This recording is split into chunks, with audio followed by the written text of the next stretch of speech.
কে কে ওখানে? কে ওখানে? কে ওখানে?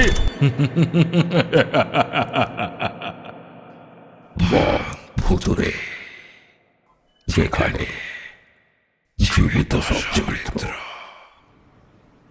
লালবাজারের পুলিশ বিল্ডিংয়ের 3 তলায় ডিসকাশন রুমের টেবিলের উপর রাখা 5টা অস্বাভাবিক মৃত্যুর ছবি। অফিসার সাগ্নিক ব্যানার্জি বলে উঠলেন, এই যে ম্যাডাম, এই 5টা কেস, এদের মধ্যে অনেকগুলোর ফ্যাক্টর কমন আছে, বুঝলেন ম্যাডাম। পোস্টমর্টেমের রিপোর্টেও এদের মৃত্যুর কারণ একই। নিঃসন্দেহে কিছু একটা যোগসূত্র তো রয়েছে, যা আমাদের চোখে পড়ছে না। Mrinalini Basu chief investigation officer বললেন, অনেক কিছুই কমন। রজনীগন্ধা দিয়ে সাজানো ঘর, প্রত্যেকেই মোটামুটি একা থাকতো শহরে কর্মসূত্রে, কারোরই বিয়ে হয়নি, শরীরে কোনো রকম আঘাতের চিহ্ন নেই, অথচ আত্মহত্যাও না। কিন্তু রুমে ভিকটিম ছাড়া আর কারোর উপস্থিতির চিহ্ন মেলেনি। তবে ভিকটিম কারোর সাথে ইন্টারকোর্সের জন্য তৈরি হচ্ছিল, নিশ্চয়ই কেউ তো ছিল। আর মৃত্যুর কারণ কি করে এই 5 জন মানুষের মৃত্যুর কারণটাও এতটা অস্বাভাবিকভাবে একই হয়ে গেল? কি করে সম্ভব এটা? এর মধ্যেই ফোনটা বেজে উঠল। সাগ্নিক বাবু রিসিভ করলেন ফোনটা। হ্যালো, কি আরও একটা কেস? ওকে, আমরা এখনই যাচ্ছি। ফোনটা রেখে সাগ্নিক বাবু মৃণালিনী বাসুর দিকে তাকিয়ে বললেন, ম্যাডাম, আরও একটা কেস, সেম, এইবার নিউ টাউনে। নীতিশ শর্মা নামে একটি ছেলে সল্টলেকে একটা আইটি সেক্টরে কাজ করত, ফ্ল্যাটে একাই থাকতো, ইউপির বাসিন্দা যতদূর খবর পেলাম। শুনে তো এই বাকি 5টা কেসের সাথে অনেক মিল বলে মনে হলো। বাকিটা গিয়ে প্লট দেখে বুঝতে হবে, চলুন। মৃণালিনী বাসু সবটা শুনে বললেন, চলো তাহলে, দেরি করে লাভ নেই। মোট 4 জনের দল রওনা দেয়। Mrinalini Basu chief investigation officer, Sagnik Banerjee ওনার ডান হাত, আরও বাকি 2 জন অ্যাসিস্ট্যান্ট অফিসার। প্লটে গিয়ে তারা দেখে বাকি কেসগুলোর মতন এই ক্ষেত্রেও রুমের চারিদিক রজনীগন্ধা ফুলে সাজানো রয়েছে। বডিটা বিছানার উপরে পড়ে, চোখ দুটো ঠেলে বেরিয়ে আসছে, শিরাগুলো নীল হয়ে ফুটে উঠেছে, যেন মৃত্যুর আগে সে ভয়াবহ কিছু দেখেছে, বা হয়তো সেই ভয়াবহ কিছু দেখার জন্যই তার মৃত্যু হয়েছে।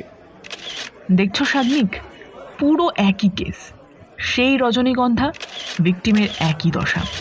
হ্যাঁ ম্যাডাম, পুরো একই।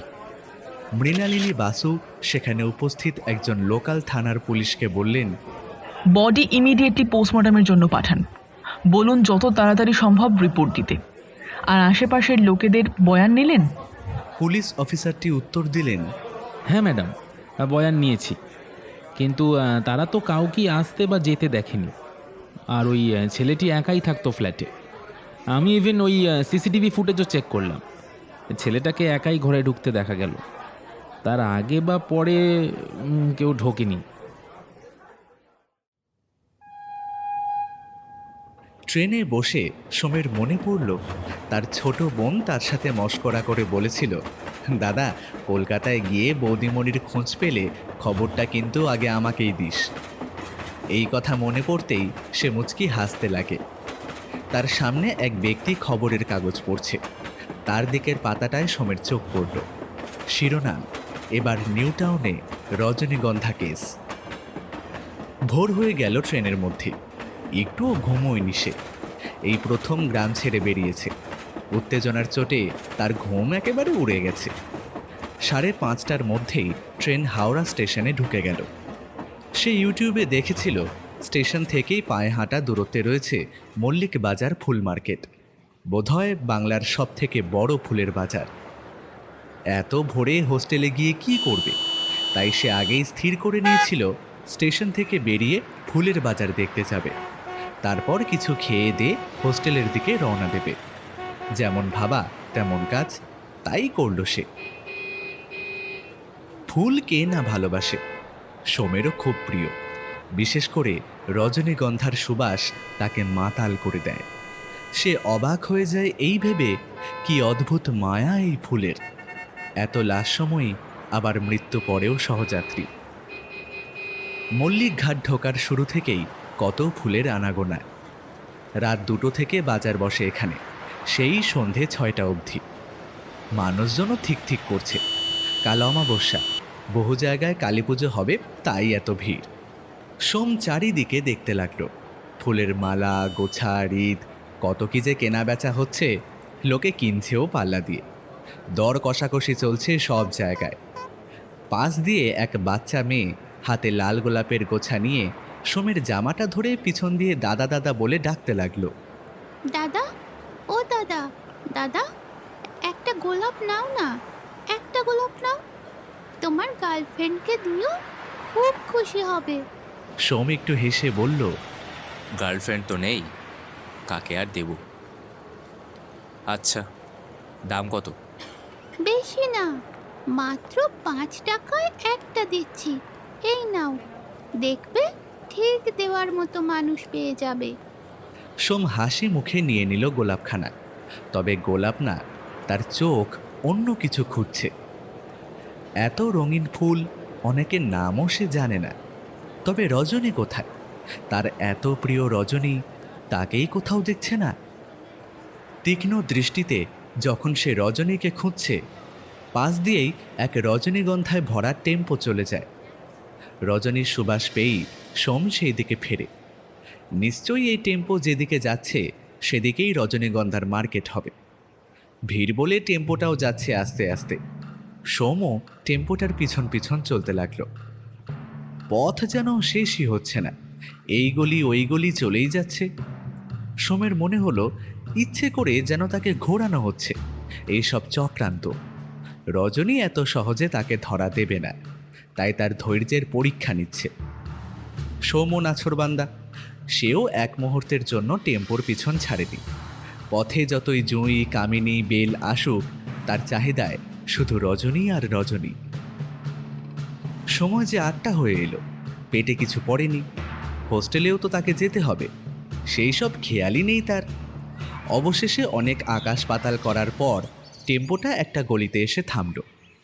সোমও সেখানেই থামে। এ কি, এখানে তো কোথাও রজনীগন্ধা নেই, বড়ই শুনশান গলি, আর কাউকেও তো দেখতেও পাচ্ছে না সে। বোধহয় ফুলের মার্কেট থেকে বেরিয়ে এসেছে। বড়ই বোকাদের মতন গাছ করেছে সে। রাস্তাঘাট তো কিছুই চেনে না, ফিরবে কি করে এইসব ভাবছে সে এখন।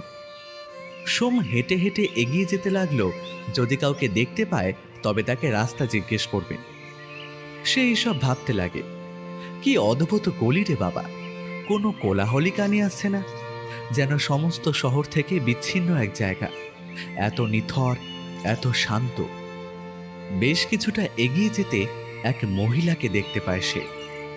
তন্নি এক নারী, পরনে রূপলি রঙের শাড়ি, তাতে কালো সরু পার দেওয়া, লম্বা খোলা কোকড়ানো চুল তার। হালকা হাওয়াতে মাঝে মাঝেই মুখের সামনে এসে পড়ছে, তাকে বারবার বিরক্ত করে তুলছে। কি যেন খুঁজছে তার ব্যাগের মধ্যে। সোম একটু এগিয়ে যেতেই সেই নারীর রূপ আরো স্পষ্ট হয়ে উঠল। কি অপরূপ! পৃথিবীর কোনো ত্রুটি যেন এই অপরূপাকে এখনো স্পর্শ করেনি। শিশিরের মতন নির্মল স্নিগ্ধ এই নারী। হয়তো সে বাস্তবে এতটাও সুন্দরী না, কিন্তু সোমের চোখ তো তাকে এমনই দেখছে। ব্যাগে কি একটা খুঁজছে, সেই খোঁজার জন্য তার হাতের চালনায় কাকনগুলো সব এক পর্যাবৃত্ত ভঙ্গিতে শব্দ করে চলেছে। সোম এগিয়ে আসতে আসতে মহিলাটির বেশ কিছুটা কাছেই চলে এলো। কাছে এসে সে হাঁ করে তার দিকে চেয়ে আছে, যেন কোনো এক মহাজাগতিক বস্তু দেখছে সে। মহিলাটি তার দিকে মাথা উঁচিয়ে বলে, কিছু বলবেন? সোম ভ্যাবা চাকা খেয়ে যায়। হ্যাঁ, মানে ম্যাডাম, রাস্তাটা।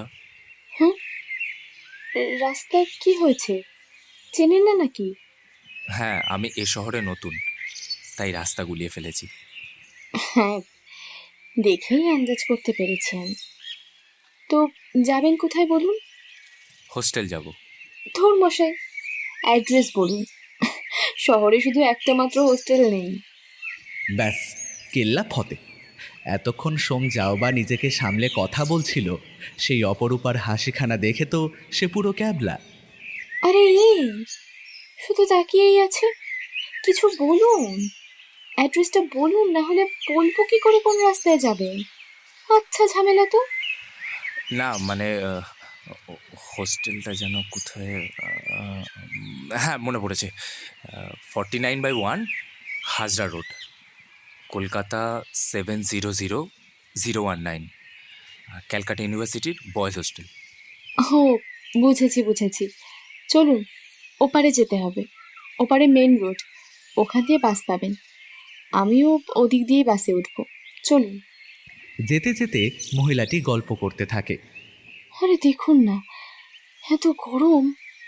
বের হওয়ার সময় জলের বোতলটা নিলাম নাকি সেটাই খুঁজছিলাম ব্যাগে, মনে হয় ভুলে গেছি। সোম ব্যস্ত হয়ে বলল।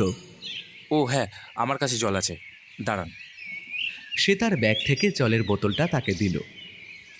মহিলাটি তৃপ্তি ভরে জল পান করল, আর সোম হাঁ করে তার দিকে তাকিয়েই রইল। ভাগ্যিস তুমি রাস্তা ভুলেছিলে, না হলে জলটা পেতাম না। সে হেসে হেসে বলল। সোমও একটু হেসে দিল। সে হয়তো খেয়ালই করেনি কখন সেই অপরূপা আপনি থেকে তুমিতে এসে গেছে। দুজনে মিলে এগোতে লাগলো। সোম একটু পিছিয়েই হাঁটছিল। তার চোখ স্থির হয়েছিল হাঁটার সময় লাস্যময়ীর কোমরের ভাঁজে। এতটা বেহায়াপনা সম্বোধ হয় এই প্রথমই করছে, তাও আবার এমন এক নারী যে তার থেকে কম করে হলেও 4-5 বছরের বড় তো হবেই, তার বেশিও হতে পারে। তবে বয়সের নিয়মকানুন যদি প্রেমে খাটত, তাহলে তো প্রেমের ঔদ্ধত্য নিয়ে এত চর্চাই হতো না সেই আদিমকাল থেকে। তবে সোমকে শুধু খামোখা দোষ দিয়েও লাভ নেই। যে নারীর সম্মুখীন সে হয়েছে, তার রূপের সামনে তার ওই হিমেল কণ্ঠে যে কোনো স্বাভাবিক পুরুষই আনমনা হবে। আরে, এত পিছিয়ে গেলে কেন? আবার হারিয়ে যাবে যে। এসো এসো। সোম তার সমানে এসে হাঁটতে লাগলো। লাস্যময়ী আবার গল্প শুরু করলো। দেখেছো, বেলা বাড়ার সঙ্গে সঙ্গে রোদটাও কেমন চড়ছে। আর কিছুক্ষণ পর এই রাস্তায় টেকা যাবে না। ও, তখন দিয়ে আমি বকে যাচ্ছি। তোমার নামটাও জানা হয়নি। কি নাম তোমার, আর কোথা থেকেই বা আসা হচ্ছে? সোমনাথ, সবাই সোম বলেই ডাকে। আমি শিলিগুড়ি দিয়ে আসছি। কি অদ্ভুত, এই গরমে সবাই শিলিগুড়ি যায় আর তুমি শিলিগুড়ি ছেড়ে আসছো? তা পড়াশোনার জন্য বুঝি? হ্যাঁ, পড়াশোনার জন্যই। ক্যালকাটা ইউনিভার্সিটি থেকে চান্স পেয়েছি জার্নালিজমে পোস্ট গ্র্যাজুয়েট করার, তাই চলে এলাম। বাহ, জার্নালিজম। তাহলে অদূর ভবিষ্যতে তোমায় টিভিতে নিউজ শোনাতে দেখতে পেতে পারি, বলো? হুম। হ্যাঁ, সেসব তো এখন অনেক দূর। তা আপনার নাম কি ম্যাডাম? এই ম্যাডাম ম্যাডাম বন্ধ করো, কেমন একটা লাগে শুনতে। আমার নাম রজনী। তুমি চাইলে নাম ধরেই ডাকতে পারো আমার। না না, তা কি করে হয়? আপনি বয়সে বড় আমার থেকে। আচ্ছা, সোমবাবু বয়সে বড় মহিলাদের দিকে ক্যাবলা হয়ে চেয়ে থাকতে পারেন, কিন্তু নাম ধরে ডাকতে পারেন না। হুম, এতটা ভান করবেন না এই শহরে, বড়ই বিরক্ত লাগে। কথায় কথায় রজনী শুধু লাস্যময়ী হেসে ওঠে। হয়তো খুবই চালাক সে, যাতে তার মায়ার আবেশ শিথিল না হয়ে পড়ে, তাই জন্যই হয়তো সময় অন্তরে এই প্রয়াস। সোম তো একথা শুনে বেশ চমকেই গেল। তাহলে কি রজনী ম্যাডাম তার চাহনিটাকে ঠিকভাবে নেয়নি? কি আবার ভাবতে বসলেন বুঝি? আরে অত ভাবতে হবে না, আমি জানি আমি সুন্দর, তাই আপনার ক্যাবলা হওয়াটাও স্বাভাবিক। কি, তাই না? সোমও মাথা নেড়ে বলে দিল, হ্যাঁ, তা বটে। ব্যাস, দুজনেই হাসতে হাসতে এগোতে লাগলো। সোম, তোমার কোনো বান্ধবী নেই শিলিগুড়িতে? ছেড়ে আসতে কষ্ট হয়নি? আর বাবা মা, তাদের ছেড়ে আসতে? না, বান্ধবী তো নেই কোনো। তবে হ্যাঁ, বাবা মা আর বোনকে ছেড়ে আসতে কষ্ট হয়েছে, পরেও হবে, কিন্তু কি করব, পড়াশোনার জন্য আসতেই হলো। বুঝি আমি। পরিবার, আপনজনদের, চেনা জায়গা, চেনা মানুষদের ছেড়ে আসা যে কি কষ্টের আমি বুঝি। একসময় আমিও সব ছেড়েই এসেছিলাম এই শহরে। যাক, বাদ দাও আমার কথা। ওই যে তোমার বাস আসছে, উঠে যাও। একেবারে হাজরায় নেমো, ওখান দিয়ে একটু হেঁটে যেতে হবে। যাও যাও, উঠে যাও, সাবধানে যেও। সোম সারা বাসে ভাবল রজনী ম্যাডাম তার এত উপকার করলো, একটিবার ঠিকভাবে ধন্যবাদও তো জানাতে পারল না সে। হাতের গোলাপটা, ইস রে, সেটাই তো দিয়ে দিতে পারতো। নাম্বার, অ্যাড্রেস কিছুই তো জানলো না। কি জানে পরে কি আর দেখা হবে। হাজরা মোড়ে নেমে সে এক দোকানে হোস্টেলের পথ জিজ্ঞেস করল। দোকানদার দেখিয়ে দিল। সোম হোস্টেলে ঢুকে এক সিকিউরিটি গার্ডকে বলল, দাদা, আমি আজ প্রথম এসেছি। ও আচ্ছা, ওইদিকে ওয়ার্ডেনের রুমে চলে যাও, উনি সব বলে দেবেন। সোম চলল সেই দিকে। স্যার, আসবো? কে? হ্যাঁ হ্যাঁ, এসো এসো। স্যার, আজ আমার প্রথম দিন। কেন ভায়া, এতকাল কি রাত কাটিয়েছো এখানে? জাস্ট কিডিং, জাস্ট কিডিং, কিছু মনে করো না। সোমও একটু নকল হাসি হেসে দিল। নামটা বলো আর অ্যাডমিশন রিসিপ্টটা দাও দেখি, ভেরিফাই করতে হবে। Somnath Majumdar, journalism first semester, বাড়ি শিলিগুড়ি। আচ্ছা, তোমার রুম নাম্বার 93। অলরেডি তোমার ব্যাচেরই একজন সেখানে আছে, নাম গৌরব সাহা।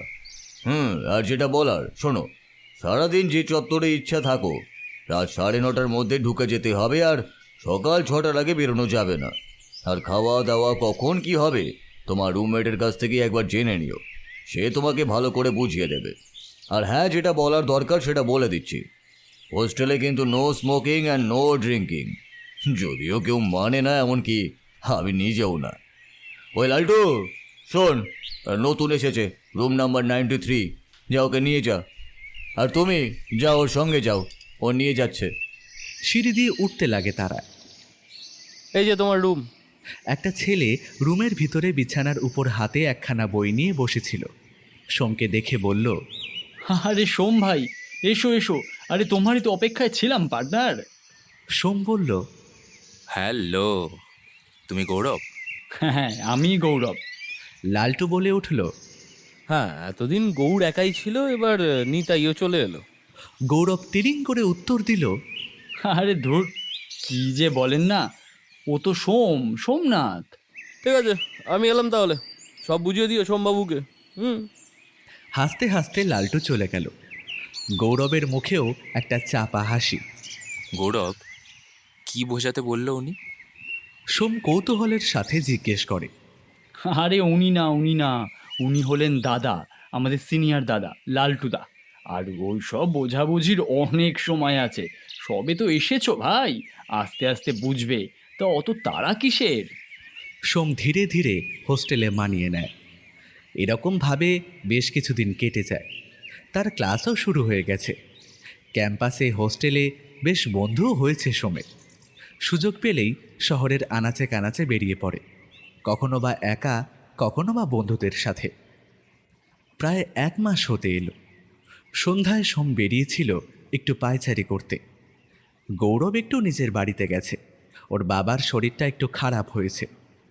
সোমের একা ঘরে থাকতে মোটেই ভালো লাগে না, তাই ভাবল সন্ধ্যায় আশেপাশে দিয়ে একটু ঢো মেরে আসলেই হয়। একাই বেরিয়ে পড়েছিল সে। সন্ধ্যা 7:30 নাগাদ তখন সোম ফিরতি পথে। হঠাৎই হোস্টেল যাওয়ার সরু গলিটায় দেখতে পায় এক চেনা অবয়ব। নিজেই মনে মনে বলে ওঠে, উনি সেই জনই না? হ্যাঁ। ম্যাডাম! হাঁক পারে সে।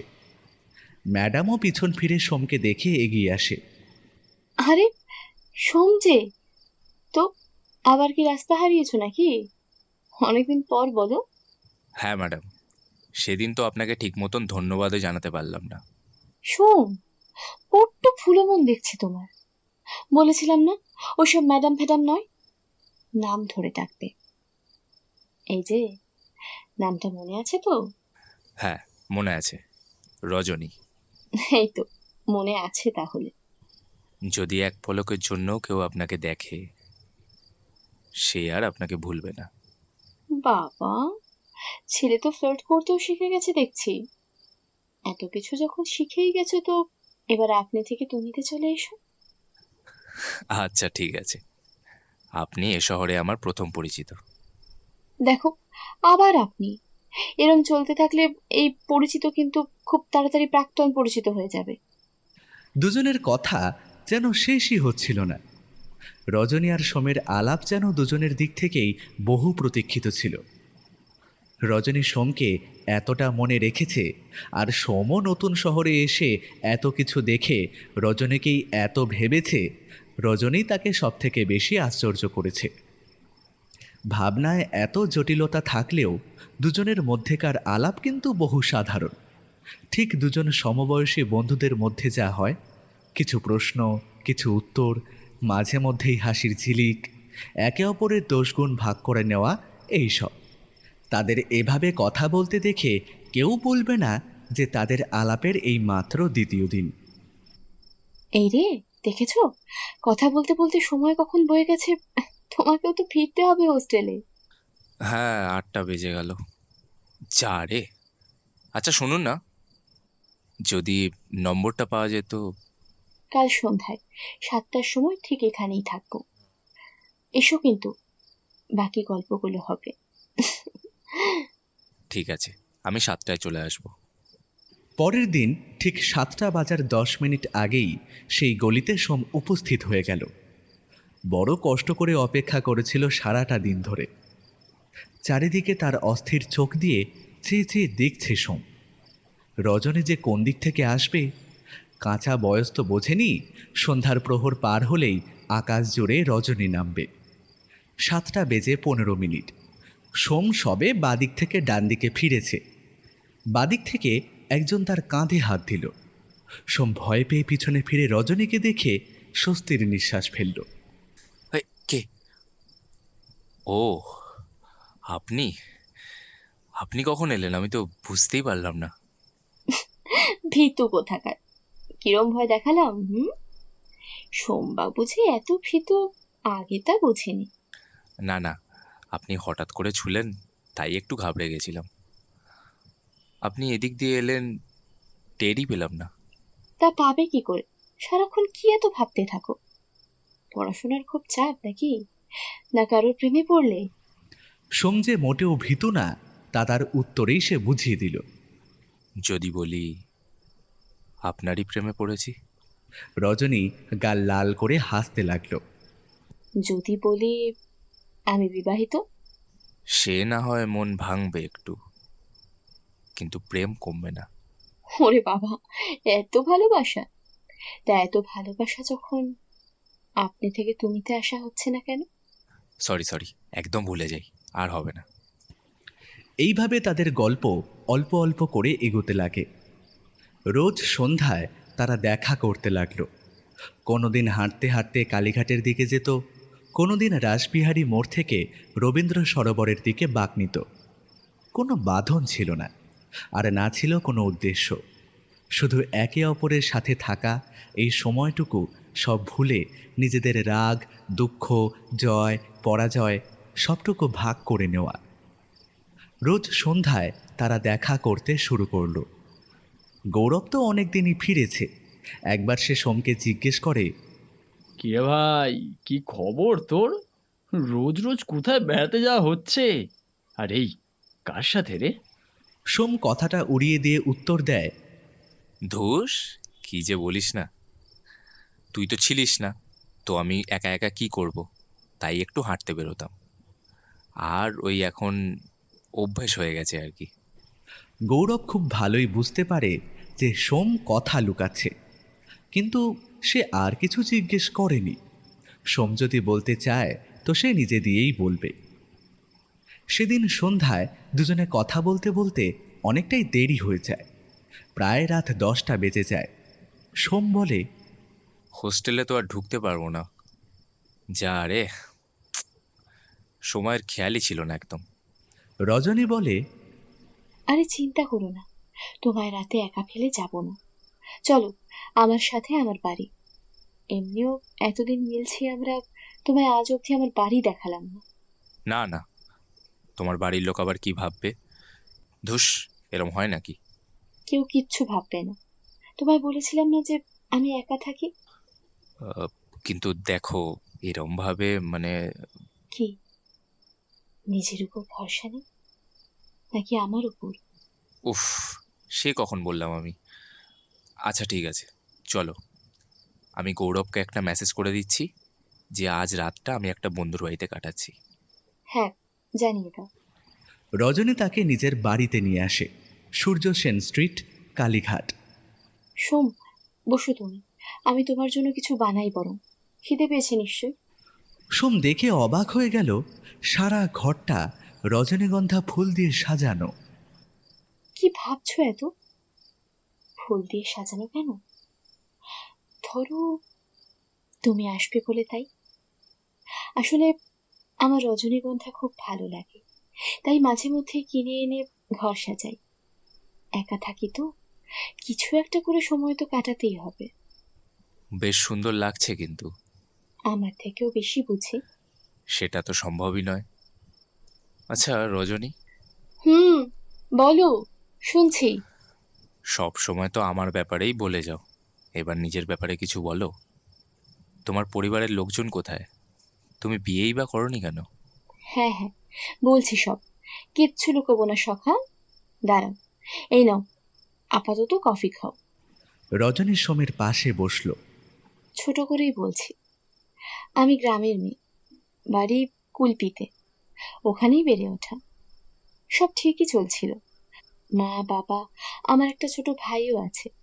তারপর একদিন অনিকের সাথে আলাপ, তখন আমি কলেজের ফার্স্ট ইয়ারে। অনিক বলেছিল ও ওই কলেজেরই এক্স স্টুডেন্ট, ওর বেশ আনাগোনা ছিল। আমি প্রথম প্রথম অত আগ্রহ দেখাইনি, তবে ওই সারাক্ষণ অপেক্ষা করে থাকতো আমার জন্য, কখন ক্লাস করে বের হব আমি। প্রথম প্রথম শুধু এমনি কথা বলা, তারপর জানি না কখন ভালোবেসে ফেললাম অনিককে। আসলে গরিব ঘরের মেয়ে তো, আগে এতটা কেউ মাথায় তুলে রাখেনি, তাই হয়তো। বাড়িতেও খবরটা পৌঁছে যায়। বাবার স্বপ্ন ছিল আমি পড়ালেখা করে চাকরি করব। বাবা খুব রাগ করেন, আমায় মারধরও করেন। ব্যাস, পরের দিনই অনিকের সাথে দেখা করে বলি বাড়িতে আমাদের সম্পর্ক কিছুতেই মেনে নেবে না, চলো আমরা চলে যাই, পালিয়ে যাই এখান থেকে। অনেক শহরে কাজ করতে বলেছিল, তো আমি বলেছিলাম আমিও শহরেই থাকবো, ওর সাথে সংসার করব। সেদিন বিকেলে কলেজ শেষে আর বাড়ি ফেরা হলো না। অনেক স্টেশনে অপেক্ষা করছিল, আমিও চলে যাই সেখানে। 6:30 ট্রেন ধরে সোজা কলকাতা। সোম জিজ্ঞেস করল, তারপর তোমরা কলকাতাতে এসে বিয়ে করলে? না, সেই রাতেই অনিক আমায় এই ফ্ল্যাটে নিয়ে আসে। কথা ছিল পরের দিন আমরা কালীঘাটে বিয়ে করব। ও বলে, রজনী তুমি এখানে বিশ্রাম নাও, আমি একটু বাইরে গিয়ে কিছু খাবার কিনে আনি। অনেক বেরিয়ে যাওয়ার ঠিক 15 মিনিট পরেই দরজা ধাক্কানোর আওয়াজ আসে। আমি ভাবলাম হয়তো অনেকেই এসেছে, খুলে দেখি 3 জন মদ্যপ লোক ঘরে ঢুকে আসছে। আমি ভয় চিৎকার করতে থাকি, কারা কারা তোমরা, দরজা কেন বন্ধ করছো? অনেক অনেক। একজন আমার গাল টিপে ধরে বলে, এই চুপ শালি, নগদ 50,000 টাকা দিয়ে আজ রাতের জন্য তোকে বুক করেছি। একদম বেশি নাকামি দেখাবি না। আকাশ ভেঙে পড়ে আমার মাথায়। এ আমি কোথায় এসে পড়লাম? অনেকই বা কোথায় গেল? আমার শরীরে আর কোনো জোর ছিল না। 3 জন মিলে পিশাচের মতন শেষ করে দিল আমাকে। বিশ্বাস হচ্ছিল না তখনও, বিশ্বাস হচ্ছিল না আমার, আমি কি ভুল করে ফেলেছি। সারা শরীর আমার ক্ষতে ভরে যায়। এরা মানুষ নয়, এরা পিশাচ। আমি যে সে রাতে কি যন্ত্রণা পেয়েছি। রজনী হাউ হাউ করে কাঁদতে লাগে। সোম রজনীর গলা জড়িয়ে বলে, রজনী থামো, বলতে হবে না ওসব কথা। এখানেই শেষ নয় সোম, এরপর প্রতি রাতেই নতুন নতুন লোক আসতে থাকে। আর যাকে অনেক বলে ভালোবাসা, তার তো পুরোটাই মিথ্যে। গ্রামের সহজ সরল মেয়েদের ফাঁসিয়ে দেহ ব্যবসায় নামানোই তার পেশা। আসল নাম যে কি কে জানে। সবাই বিল্টু বলে ডাকতো, বুঝতে পেরেছিলাম। বহুবার পালানোর চেষ্টা করি আমি, যতবার ধরা পড়েছি উন্মাদের মতন মেরেছে আমায়। রজনী, তুমি এই ফাঁদ থেকে বেঁচে ফিরলে কিভাবে?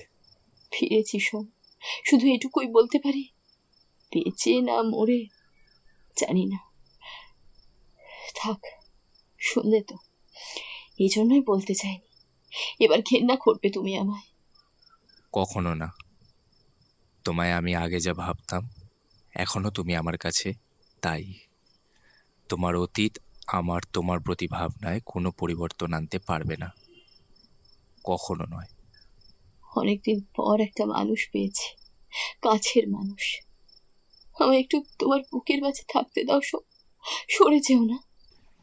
এই বলে রজনী সোমের বুকে মাথা দিয়ে বসে রইল। সোমও তাকে জড়িয়ে রইল। কিছুক্ষণ পর রজনী উঠে মুখ ফিরিয়ে মাথা নিচু করে বলে, সোম, তুমি বসো, আমি দেখি খাবার জন্য কিছু নিয়ে আসি। সোম উঠে রজনীর হাত দুটি ধরে। রজনীর চোখ দুটির দিকে সোম চাতকের মতন চেয়ে আছে। বিশ্বের সমস্ত আবেগ, দুঃখ, ভরসা সব যেন সেই চোখের গভীরে। অমানবিক মায়া জড়ানো রজনীর চোখ দুটি। সোম বলল, তোমার চোখ দুটি বেশ সুন্দর।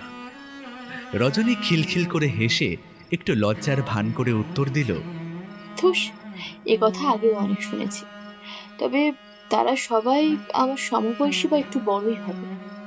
এইবার সোমের একদম কাছে গিয়ে চোখে চোখ রেখে সোমের ঠোঁট দুটির কাছে এগিয়ে গিয়ে রজনী বলল, ছোটবাবু, তুমি যদি আমার প্রেমে পড়ো তবে যে বড় মুশকিল। ঘর করবো কি করে তোমার সাথে? সোমের কানে তো রজনীর কোনো কথাই গেল না। রজনীর এত কাছে আসতে সোম যে তার নিঃশ্বাসটুকু অনুভব করতে পারছিল, তার সমস্তটুকু যেন সে আত্মসাৎ করতে পারে সোম, তখন সে সেই চেষ্টায় মগ্ন। কি সোমনাথবাবু, কিছু তো বলুন। শুধু ক্যাবলার মতো তাকিয়ে থাকলে হবে? মুখ ফিরিয়ে নিয়ে রজনী বলল। পিছন দিয়ে সোমনাথ রজনীর হাত ধরে টেনে তাকে নিজের দিকে ঘোরালো। তার হাতখানা নিজের দুহাত দিয়ে ধরে বুকে ঠেকিয়ে বলল, রজনী, তুমি আমার কাছে খুব প্রিয়। আমি ভালোবাসি তোমায়, খুব ভালোবাসি। তোমায় ভোগ করার কোনো বাসনা নেই আমার। আমি শুধু চেয়ে থাকতে চাই তোমার দিকে, শুধু হারিয়ে থাকতে চাই তোমার চোখ দুটির মধ্যে। তোমায় জয় করার যোগ্যতা নেই আমার, শুধু অনুরোধ রাখছি তোমার কাছে, আমায় কখনো দূরে করো না, কাছে থাকতে দিও। এ কথা শুনে রজনীর চোখে জল চলে এলো। এ কেমন ভালোবাসা, এত স্নেহ ভরা! সে তো ভালোবাসা মানে অন্য কিছু জেনেছে। প্রেম যে বড় ঘাতক, জীবন নেয়, শুধু সম্ভোগ বোঝে। কেন সোম, তোমার ইচ্ছে হয় না? আমি এতবার তোমার এত কাছে এসেছি, তোমার ইচ্ছে হয়নি আমায় তোমার করে নিতে? রজনী সোমের গলায় জড়িয়ে কথাগুলো জিজ্ঞেস করল। সোম উত্তর দিল, হয়েছে তো, কিন্তু তুমি আমার কাছে স্বপ্নের মতো। সবসময় ভয় পেয়েছি যদি হঠাৎ স্বপ্ন ভেঙে জেগে উঠে দেখি না, সব অবাস্তব। বড় একা হয়ে যাব যে আমি। তাই আমি এই স্বপ্নতে কখনো অন্তিমে যেতে চাই না। সারা রাত তারা একে অপরের অবলম্বন হয়ে থাকে। প্রায় ভোর 5টা নাগাদ বিছানার উপর সোম ঘুমোচ্ছে। রজনী পাশেই ছিল। সে সোমকে ডেকে বলে, সকাল হয়ে গেছে সোম, একটু ফ্রেশ হয়ে কিছু খেয়ে ফিরে যাও। তোমায় আবার ক্লাসেও যেতে হবে যে। যাচ্ছি। রজনীর গালে হাত দিয়ে সোম বলে, তবে পরে পাবো তো আবার তোমায়? আবার আসবে তো? আমাকে তো নম্বরটাও দিলে না এখনো অবধি। সোম, তুমি আমার সব থেকে কাছে এসেছো, চলে যাও সোম। আমায় আর পাবে না তুমি, চলে যাও। আমি যে নেই। রজনী, এমন বলছো কেন? আমি কি ভুল কিছু করে ফেলেছি? না শোন, প্রশ্ন রেখো না, কোনো প্রশ্ন রেখো না, ফিরে যাও। আলো ফুটে উঠলে প্রতিবেশীরা জেগে উঠবে, দেখতে পেলে বদনাম হবে আমার। যাও, অন্ধকার থাকতে ফিরে যাও। রজনী, তুমি সব পারো, কিন্তু গুছিয়ে মিথ্যে বলতে পারো না। কারণটা বড্ড মেকি করে দিলে। লোকের তোয়াক্কা তুমি করো না, এতটুকু হলেও চিনি তোমায় আমি। উফ সোম, কথা বাড়িও না, বলছি না ফিরে যাও। স্বপ্ন বাঁচাতে হবে যে সোমকে। রজনীর সাথে তর্কে গিয়ে তার মনে অভিমান জাগিয়ে সে তার এই স্বপ্নের উপসংহার করে কেমন করে।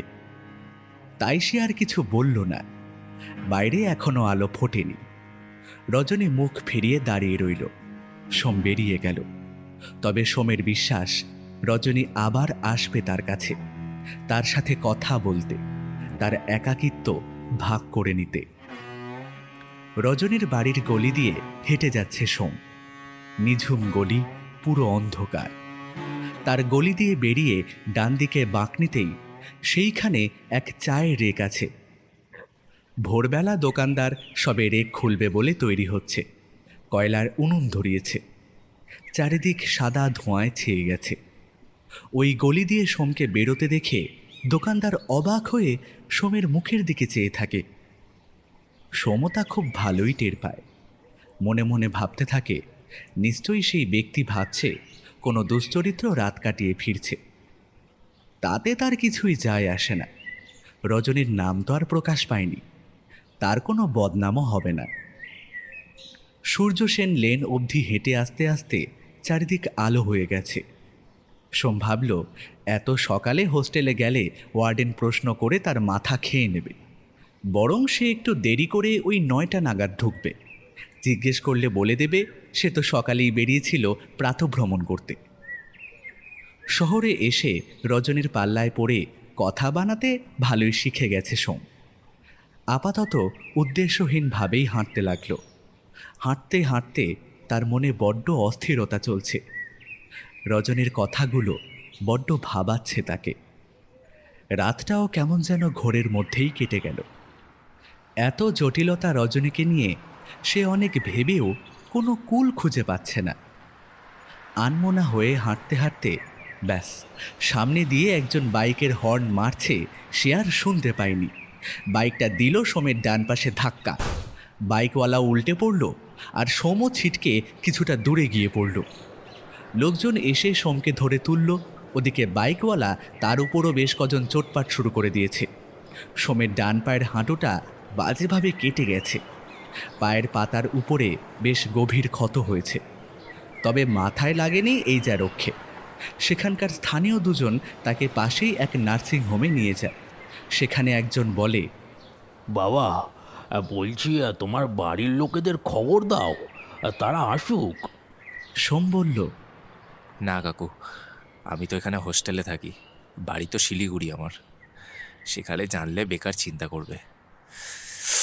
সেরকম লাগেনি, আমি ঠিক সামলে নেব। আপনাদের অনেক ধন্যবাদ, আপনারা না এগিয়ে আসলে তো।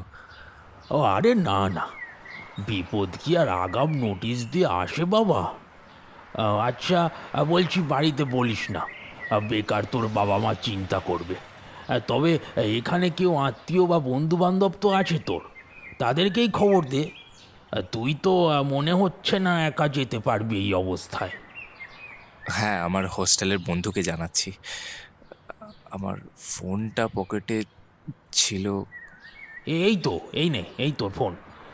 ধাক্কায় ছিটকেও পকেট থেকে বেরিয়ে রাস্তায় পড়েছিল। দেখ, মনে হয় পুরো স্ক্রিনটাই ফেটে গেছে। এই বলে লোকটা ফোনটা সোমের হাতে দিল। সোম অনেক চেষ্টা করেও ফোনটা সুইচ অন করতে পারল না। না, এ পুরো গেছে, আর চলবে না। এবার আমি কি করি? আরে চিন্তা করো না অত। তোমার হোস্টেলের নম্বর তো গুগলে নিশ্চয়ই থাকবে। দাঁড়াও, তুমি নামটা বলো দেখি, আমি সার্চ মারছি। Boys hostel, Hazra road. Boys hostel, Hazra road. এই তো পেয়েছি। ফোন করছি, হ্যাঁ ফোন করছি। সোম ভালো করেই জানে হোস্টেলে ফোন করলে ওয়ার্ডেনের কানে তো যাবেই কথাটা, কিন্তু আর তো উপায় নেই, তাই সে সম্মতি জানিয়ে দিল। হ্যাঁ হ্যালো, বলছি আমি মহসিন আক্তার বলছি। ওই আপনাদের একজন ছাত্রের অ্যাক্সিডেন্ট হয়েছে, ওর নাম হচ্ছে বাবু কি নামটা তোমার? সোমনাথ মজুমদার। হ্যাঁ হ্যাঁ, সোমনাথ মজুমদার। না না, চিন্তার ব্যাপার কিছু নেই, আপনারা আসুন, ও ঠিক আছে, ওই ওই একটু একটু চোট লেগেছে আর কি, আমরা দুজন লোক আছি ওর সাথে, আপনারা আসুন। এত ব্যথা এত কাণ্ড, কিন্তু সোমের ভাবনা জুড়ে শুধু রজনী আর রজনী। রজনী সবটা জেনেও যেন অঙ্ক কিছুতে মিলছে না, শেষটা যেন অসম্পূর্ণ থেকে যাচ্ছে। সোমের রুমমেট গৌরব আর হোস্টেলের ওয়ার্ডেন এলো হসপিটালে। তারা এসে শুধু অ্যাক্সিডেন্ট কিভাবে হলো সেইটুকুই জিজ্ঞেস করলো, তার আগের কিছু আপাতত জানতে চাইল না।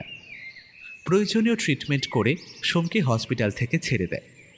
তারা সোমকে হোস্টেলে নিয়ে আসে। রুমের মধ্যে সেক্রেটারি বসে আছে আগে থেকেই।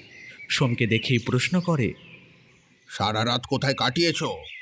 রাতভর যখন বাইরেই থাকবে তা খামোকা হোস্টেলের জন্য অ্যাপ্লাই করা কেন?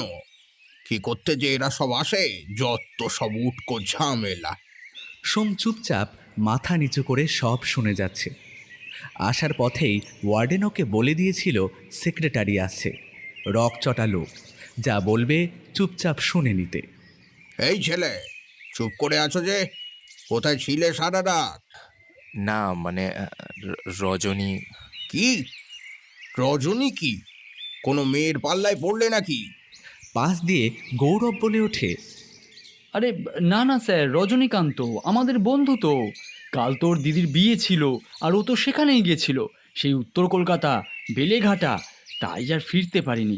একেবারে সকালে ফেরার পথেই তো এই সব হলো। ও তাই বুঝি? তা তুমি যাওনি কেন? আমি মানে আমি যাইনি কেন? মানে আমি কোথায় যাব? কোথায় আবার? রজনীর বিয়েতে, তোমাদের বন্ধু যে। পাশ দিয়ে ওয়ার্ডেন বলে ওঠে, না না স্যার, রজনী না, রজনীর দিদির বিয়ে। আরে ওই হলো, যাওনি কেন তুমি? ও একা গেল কেন? আর বলবেন না স্যার, কি বলবো বলুন তো, হোস্টেলের ডালখানা এত পাতলা করে ওই খেয়েই আমার পেট ফুলে গেছিল। সে কি ব্যথা! এই তো ওয়ার্ডেন বাবু জানেন, তাই তো আমি যেতে পারিনি আর। ওয়ার্ডেনও বলে উঠল, হ্যাঁ, সে আরেক কাণ্ড বটে। আমি তো ব্যাটাকে ওষুধ এনে দিলাম, তাই আজ ও এখানে দাঁড়িয়ে আছে। হ, তা বুঝলাম। ঠিক আছে ঠিক আছে, তুমি এখন ঠিক আছো সোম, তাই তো? হ্যাঁ ঠিক আছে। দেখে তো ভদ্র বাড়ির ছেলেই মনে হয়, বাপ মা এত দূরে পড়াশোনা করতে পাঠিয়েছে। তা বাবা, রাস্তাঘাটে একটু দেখে শুনে চলাফেরা করো। ঠিক আছে, পরিস্থিতি বুঝে আর কিছু বললাম না, খেয়াল রেখো। আমি উঠলাম। এই বলে সেক্রেটারি চলে গেল। চলে যাওয়ার আগে বলে গেলেন, দেখছি পাতলা ডালের কি ব্যবস্থা করা যায়, না হলে ছেলে পুলেরা যে বিয়ে বাড়ি যেতে পারছে না। এইবারের মতন বাঁচিয়ে দিলাম, পরের বার দিয়ে কিন্তু আর আমায় পাশে পাবে না। এই যে সোম, এরকম ক্যাবলাকান্ত হয়ে আছো কেন? হ্যাঁ, সারা রাজ্যে কোথায় কাটালে? তোমায় তো বখাটে মনে হয় না।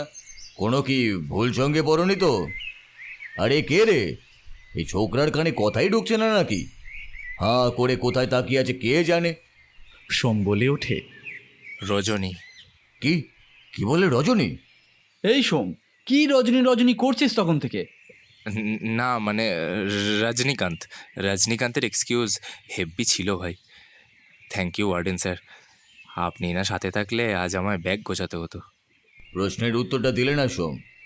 তুমি আমার সন্তানের মতো, এটুকু বলে রাখি। এই শহরের অনেক গলি দেখতে পাবে, সব গলিতে কিন্তু অবুঝের মতন ঢুকে যেও না। রাতের অন্ধকারে যে গলিতে ঢুকবে দেখবে সেখানে আর দিনের আলো পৌঁছায় না, সেখান থেকে বেরিয়ে আসতেও আর পারবে না। এদিকে মৃণালিনী বাসু কিছুতেই কেসগুলো বাগে আনতে পারছেন না। হঠাৎ করে সাগ্নিক ব্যানার্জি এসে বলেন, ম্যাডাম, একটা জিনিস পেয়েছি। কি? ম্যাডাম, আপনি বলেছিলেন না যে প্রিভিয়াস কোনো মৃত্যুর এরকম হিস্ট্রি আছে কি না একটু পুরনো নথিগুলি দেখতে? হ্যাঁ, কিছু পেলে? হ্যাঁ ম্যাডাম, প্রায় 4 বছর আগে ঠিক এইভাবেই একজন খুনের আসামি মারা গিয়েছিল। কোর্টে ওঠার ঠিক আগের দিন রাতে। নাম বিল্টু, মেয়ে পাচারের সঙ্গে জড়িত ছিল। পরে একটা মেয়ের খুনও করে। মেয়েটা কুলপি থাকে, নাম রজনী। হোয়াট? যত তাড়াতাড়ি সম্ভব এই কেসের সমস্ত ডিটেলস জোগাড় করো, নিশ্চয়ই কিছু পাবো আমরা। আমি অলরেডি ডাটা সব নিয়ে নিয়েছি। আমাদের এবার স্টাডি করে পুরোটা বুঝতে হবে ম্যাডাম। টিম কনফারেন্স ডাকতে হবে এবার। শুরু হলো টিম কনফারেন্স। অবশেষে বের হলো সূর্য সেন স্ট্রিটের সেই ফ্ল্যাট যেখানে একদিন বিল্টু রজনীর হত্যা করেছিল, তাকে গলা টিপে মেরে ফেলেছিল। বয়ানে বিল্টু নিজেই স্বীকার করে যে রজনী খুব চিল্লামিল্লি করত, কাস্টমারদের উপর জিনিসপত্র ছুঁড়ে মারত। তাই সে রাগে এসে একদিন গলা টিপে তাকে মেরে ফেলে। তারপর দিয়ে সেই ফ্ল্যাট বন্ধ। আর ঠিক কোর্টে তোলার আগের দিনই বিল্টুর মৃত্যু হয়। তারও চোখ ওরকম বেরিয়েছিল, শিরাগুলো ফুটেছিল, যেন ভয়াবহ কিছু দেখে হঠাৎ আতঙ্কে মৃত্যু। মৃণালিনী বাসু আর সাগ্নিক ব্যানার্জি ফ্ল্যাটটায় ভিজিট করেন। না, ফ্ল্যাটটায় কেউই আসেনি যা মনে হচ্ছে, পুরো ধুলো জমা আছে। তারা চায়ের দোকানটায় জিজ্ঞেস করে যে ইদানিং নতুন কাউকে ওই গলিতে যেতে দেখেছে নাকি। হ্যাঁ मैडम जी, एक लड़का के দেখেছি কিছুদিন আগে, অনেক ভোর বেলা उस गली से फिरছিল। এর আগে কখনো দেখেছেন তাকে এখানে আসা যাওয়া করতে? नहीं, कभी नहीं देखा पहले। जब से उस फ्लैट में मर्डर हुआ तब से उस गली से कोई नहीं जाता। সাগ্নিক, রাস্তায় সিসিটিভি আছে, ফুটেজ থেকে ছেলেটির ফটো বের করে লোকাল থানায় পাঠাও। বলো ছেলেটির সমস্ত ডিটেলস দিতে। লোকাল থানার পুলিশ তৎপরতার সাথে ছেলেটির সমস্ত ডিটেলস জোগাড় করে ফেলে। তাতে তাদের খুব একটা কাঠখড় পোড়াতেও হয়নি। একজন ইন্সপেক্টর আগে থেকেই সোমকে চিনত। সোম একবার ওনার ইন্টারভিউ নিয়েছিল নিজের সেমিস্টারের অ্যাসাইনমেন্টের জন্য। সেই ইন্সপেক্টরই জানায় যে সোম কিন্তু একজন স্টুডেন্ট এবং তিনি যতখানি তাকে চিনেছে সে ভদ্র ছেলে। স্টুডেন্ট শুনে মৃণালিনী বাসু ঠিক করেন যে নর্মাল ড্রেসে সাগ্নিক ব্যানার্জিকে পাঠিয়ে সোমকে জিজ্ঞাসাবাদের জন্য নিয়ে আসবে, সঙ্গে ওই ইন্সপেক্টরকেও পাঠাবে। না হলে তার পরিকল্পনা ছিল দলবল সমেত যাবে তাকে ধরে আনতে। শনিবার ঠিক সকালেই ওই 8টা নাগাদ সাগ্নিক ব্যানার্জি আর ওই ইন্সপেক্টর নর্মাল ড্রেসে ওই হোস্টেলে যায় এবং ওয়ার্ডেনের সাথে কথা বলে সোমকে তারা নিয়ে আসে। তারা ওয়ার্ডেনকে বলে কিছু অতি গোপনীয় ব্যাপার আছে, অন্য কেউ যেন না জানতে পারে। এই বলে তারা ওয়ার্ডেনকে সমস্তটাই জানায় যে কী কারণে সোমকে নিয়ে যাওয়া হচ্ছে। সাথে গৌরবও যায়। সোম যদিও গৌরবকে বারণ করেছিল, কিন্তু গৌরব শোনেনি। 3 তলায় ইন্টারোগেশন রুম, মধ্যেখানে একখানা চওড়া টেবিল রাখা। টেবিলের ওপারে বসে সোম, আর এপারে একদিকে মৃণালিনী বাসু সোমের মুখোমুখি বসে, তার কিছুটা দূরেই ডান পাশে সাগ্নিক ব্যানার্জি, বাম পাশে আর একজন অফিসার। সোম, চা খাবে?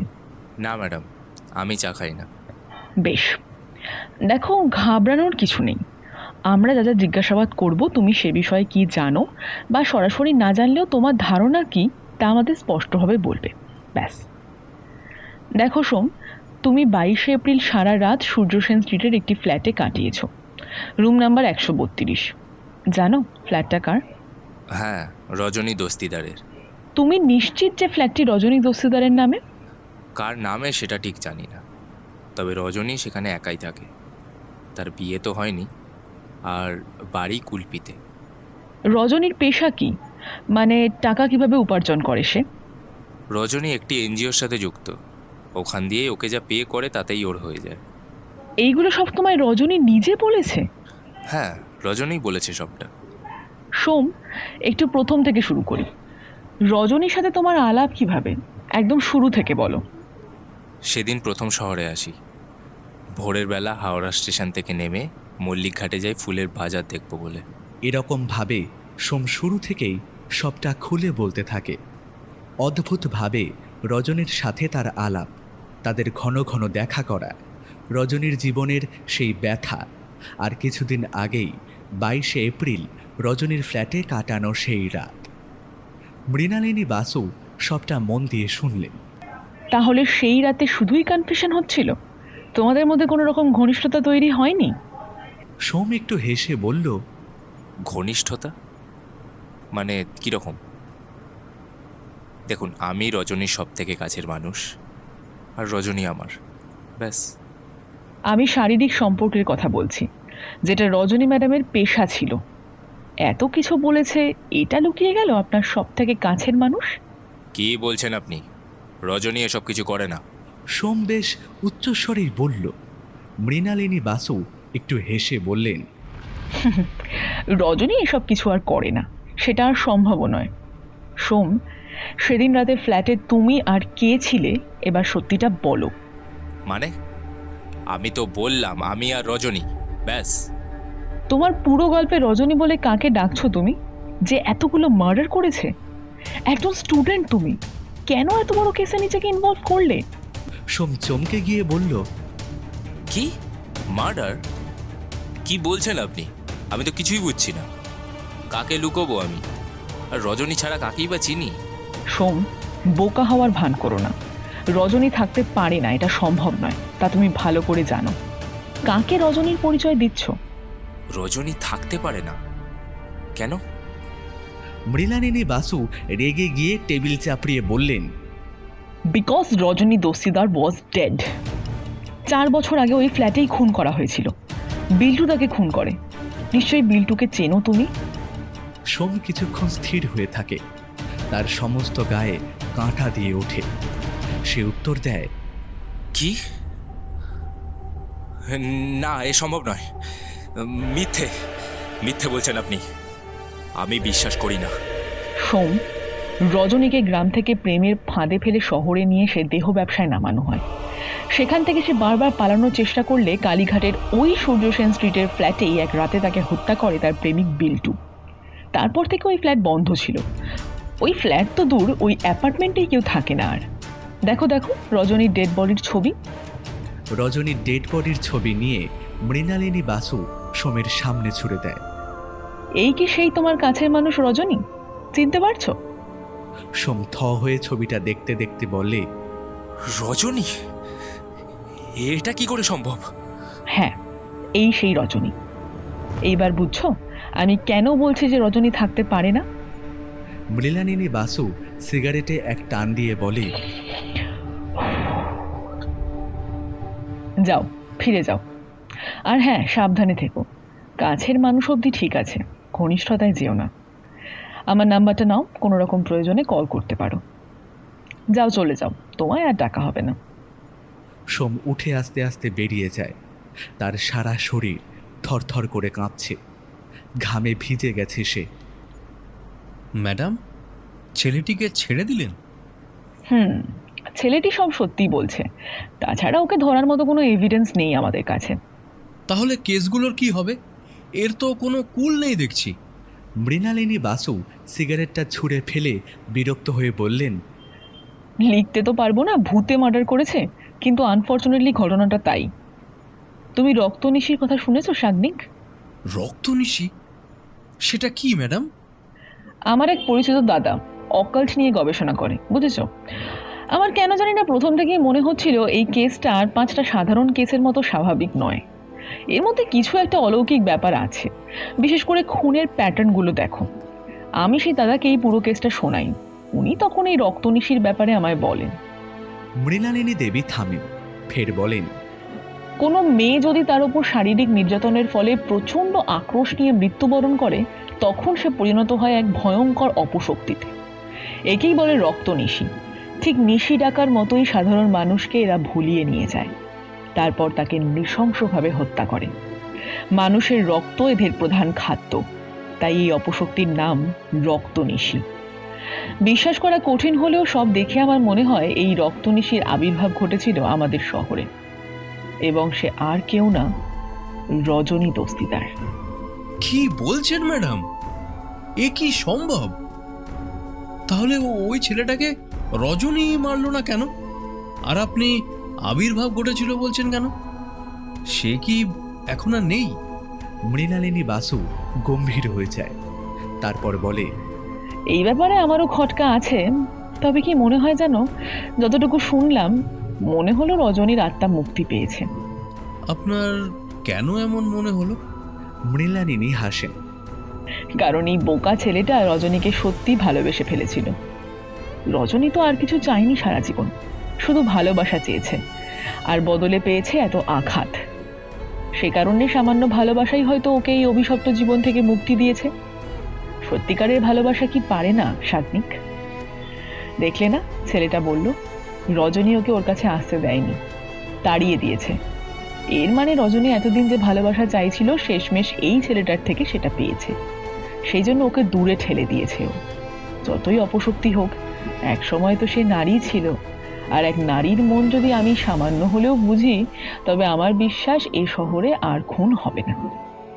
ম্যাডাম, তাহলে আপনি যে সোমের বন্ধুকে নিজের নম্বর দিলেন, ওকে বললেন সোমের উপর নজর রাখতে, আপনাকে সব খবর দিতে, সেটা কেন? রজনী সোমের কাছে আর যদি নাই বা আসে, সোম কি ভুলতে পারবে রজনীকে সাগ্নিক? আর সোমের ডাকে রজনী কি আবার ফিরতে পারে? আমরা ধরে নিচ্ছি ওর মুক্তি ঘটেছে, কিন্তু সত্যি কি ঘটেছে? এসব সময়ই বলতে পারে একমাত্র। সাগ্নিক ব্যানার্জি মৃণালিনীকে জিজ্ঞেস করেন, ম্যাডাম, তাহলে কেসগুলোর কি হবে? মৃণালিনী বাসু দীর্ঘ নিঃশ্বাস ফেলে বলেন, আপাতত রজনীগন্ধা কেস অফিসিয়ালি এখানেই ইতি। তবে হয়তো the real case is to be continued.